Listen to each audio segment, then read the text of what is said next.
Hoje vamos saber o que é o número básico de reprodução. Para tal, vim ao Museu da Farmácia para vos falar de epidemias, gripe e muco nasal. Se calhar não falo de muco nasal, só das outras duas. E isto é matemática!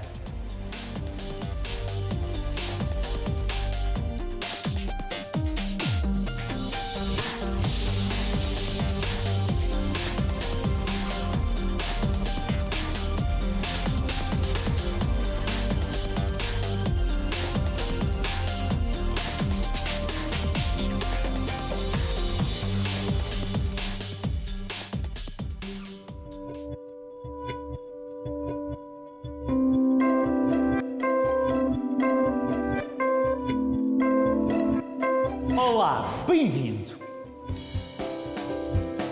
Será que vou ficar engripado este inverno? Pois, não sei. Tal como não é possível prever os números do Euromilhões, no caso da infecção pelo vírus da gripe, também não há matemática que me salve.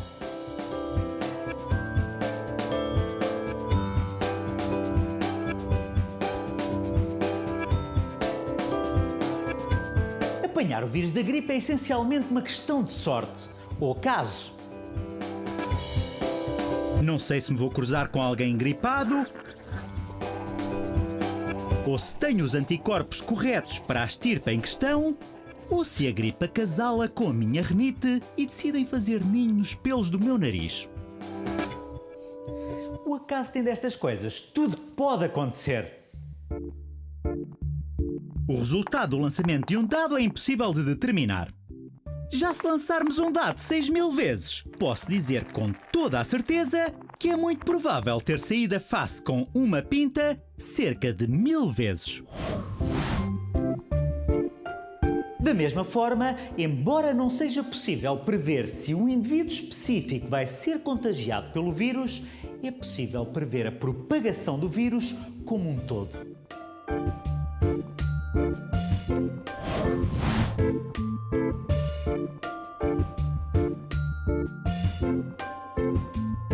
A matemática consegue estimar a quantidade de indivíduos que serão infectados ou determinar o nível de perigosidade do vírus em causa. Um dos parâmetros mais básicos em epidemiologia é o chamado número básico de reprodução, algo que na gíria da epidemiologia se costuma representar por R0. O número básico de reprodução é o número médio de pessoas que serão contagiadas por cada indivíduo durante o período de contágio, supondo que ainda ninguém foi infectado ou está imune. E esse número depende de muitas coisas. Desde logo depende do quanto uma doença é contagiosa, mas também depende da quantidade e tipo de contacto entre as pessoas e dos seus hábitos de higiene. Uma gripe típica tem um valor de R0 igual a 2. Ou seja, se ainda não existe alguém infectado ou imune, uma pessoa infectada passaria a doença em média a outras 2 pessoas. Mas existem doenças com R0 maior. Por exemplo, a sida pode chegar aos 5, a papeira aos 7 e o sarampo que pode chegar aos 18. Não é por acaso que todas estas doenças têm um R0 maior do que 1. Se o número básico de reprodução for menor do que 1, a doença não é muito preocupante. Se, em média, cada pessoa infectar menos de um indivíduo, a doença estará condenada a desaparecer após algumas gerações de contágio. O problema são as doenças com R0 maior do que 1. Estas doenças podem gerar epidemias que se alastram pelo mundo inteiro. Quando cada doente contagia, em média, mais do que uma pessoa, a doença tem tendência a aumentar e a propagar-se. A gripe é uma dessas doenças, porque o vírus que está na sua origem está sempre a sofrer mutações. Quando ficamos engripados, o nosso corpo fica naturalmente vacinado para aquela estirpe do vírus, que não nos voltará a atacar. Mas no próximo inverno aparece uma nova estirpe, para o qual o nosso corpo não tem proteção e cria uma nova epidemia. Como vimos, o vírus da gripe tem um R0 igual a 2, o que quer dizer que quando aparece uma nova estirpe e ainda não há ninguém vacinado ou imune, cada infectado contagia, em média, 2 pessoas. À primeira vista, essas 2 pessoas vão contagiar mais 2 cada uma, fazendo 4 pessoas ficar doentes.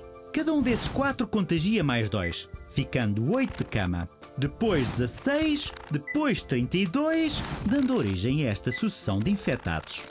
E a doença alastra-se rapidamente por todo o mundo. Bem, na verdade não é assim tão simples. Na prática, cada pessoa que fica infectada ganha imunidade para aquela estirpe do vírus.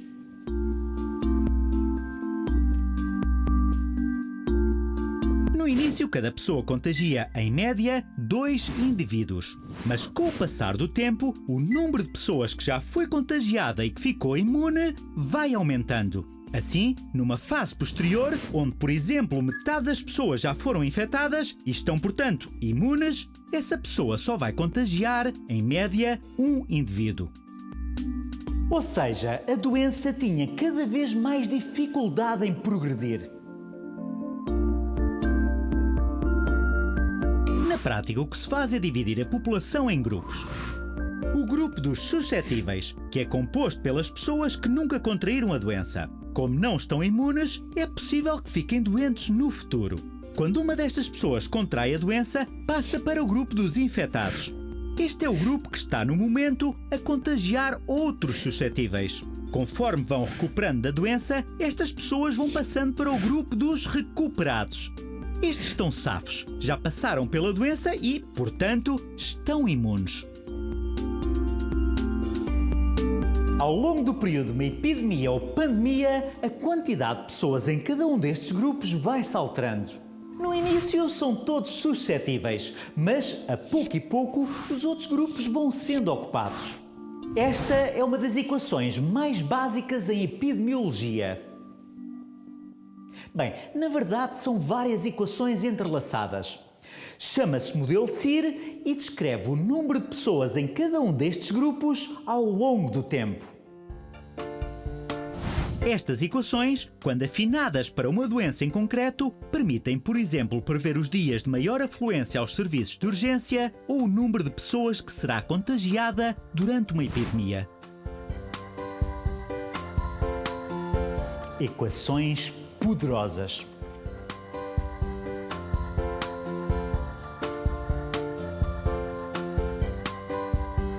Uma das características da gripe é ser sazonal. Como já deve ter dado por isso, só há gripe no inverno. Porquê? Porque, para complicar as coisas, o valor de R0 na gripe altera-se substancialmente ao longo do ano. No verão está abaixo de 1 e o vírus não se propaga. E no inverno ele sobe. Porquê? Ninguém sabe ao certo. Provavelmente não existirá apenas uma explicação.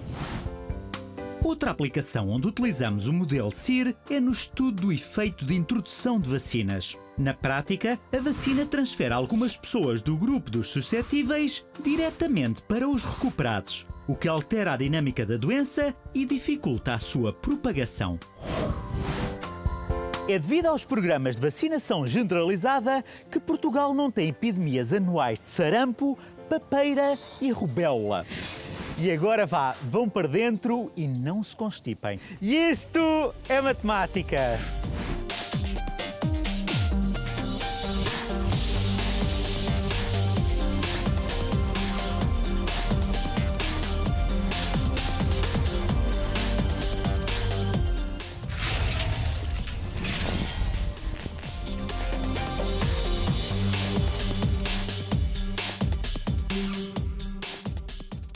Este programa tem o apoio da Fundação Vodafone.